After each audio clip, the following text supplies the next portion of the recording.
folks, welcome to this new video. This is a new playlist. This is going to be how I paint a poxwalker, and just before we start I'm going to try something a little bit different that I haven't done yet before.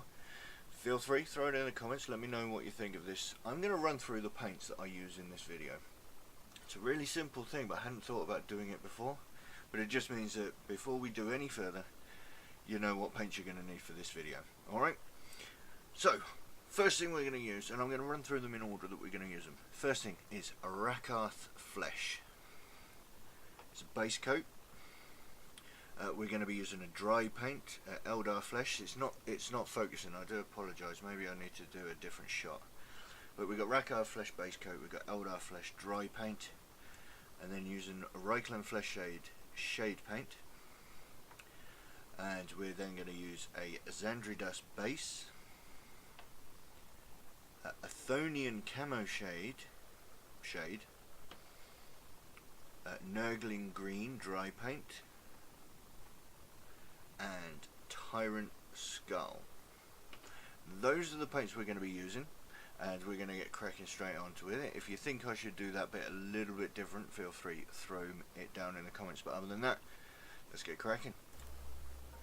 Alright, here we go. So we have a nice primed poxwalker ready to go, and we're going to come straight in with Rakarth Flesh. Okay, and so we're going to have nice thin paint, and we're not going to put one thin coat down, we're not going to put two thin coats down, it will be 3 thin coats of Rakarth Flesh as a base coat, and we're going to make sure that's nice and thin and leave it to dry. And then once that's dry, we're going to come in with Eldar Flesh. Now normally I would shade first, but this time I'm going to highlight. It doesn't show up too well on the camera, but it is going on, and we're just catching those highlights. It's not particularly heavy, you know, don't need to go crazy with it. You're not painting with Eldar Flesh, you're just catching the highlights, but you don't stress yourself over it. Just catch the highlights. And then we're going to come in with the Reikland Flesh shade, and it's just going on nice and smooth, you know. The Eldar Flesh, even though it's a dry paint, is not 100% dry, so it is mixing with the shade a little bit, but because it's going all over it, it really doesn't matter. It's kind of actually adding a little bit to the shade. So we're just going to go in with the shade now, and we just leave that to dry, nice and smooth all over, okay, or as smooth as the shade would go anyway. So once that's done, we're going to start on the kind of the boils and the mottled skin that he's got going on with a base coat of Zandri Dust. Now this is going on, like I said, the boils, which are kind of, you know, the round bits on the skin, but we're not going to paint individual boils. That would take forever. It's not worth it. What we're going to do is we're going to kind of base coat the area in which those boils are on. Okay, so you can see I'm just kind of painting over it, essentially creating a patch of the skin that is boily and putrid, I believe. I think that is the actual recipe on the Citadel painting app.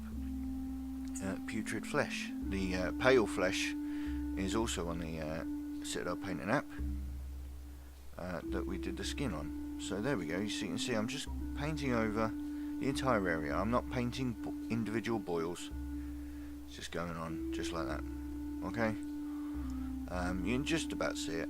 It's not a brilliant camera angle, to be honest with you, or certainly not in fantastic focus, I'm afraid.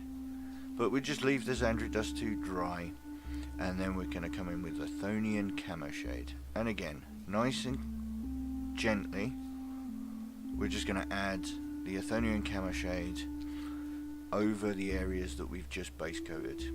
Again, I'm not trying to recess wash this. It is literally, I'm just going to paint over the whole area that the Zandri Dust is on. And I'm being careful not to go on the pale flesh, but you know, if it touches over a little bit, it'll just help blend it in.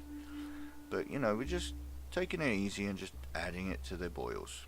Yeah, and you can really start seeing where those boils are now. And so we leave that shade to dry, and then we need to come back in with Nurgling Green dry paint. and all we need to do is just run the brush over the boils. And I'm using my favourite fine detail dry brush, which is my Citadel starter brush. I've trashed this brush now. It is definitely just a dry brush, and I'm not going heavy. It's not heavy. I'm just brushing over the boils. And then what we're going to do is, using the same dirty brush, we're going to come in with Tyrant Skull, and this is even lighter. I'm barely touching the model. I'm literally tickling those boils, you know, and it just adds a little bit of a highlight to some of them. It makes it look like some of them have come to a bit of a head. It's horrible, but you know, it kind of works. Alright, and that's the flesh done. And there we go, simple as that. So that is his flesh done and his boils and stuff done. The next video will be about his tentacles that he's got going on, and also the kind of exposed guts and stuff that he's got going on. So we'll get on with that in the next video, but for now I say thank you for watching this one. Feel free, we've got all sorts of social media links and so on down below, and if you want to help support the channel, my Patreon's down there as well. Don't feel obliged to do so, do that at your leisure. Feel free to throw any comments and suggestions that you've got going on, throw them all down in the comments below. I'd love to hear from you. And that just leaves you to say thank you for watching this one. I'll catch you in the next one. Ta-ra.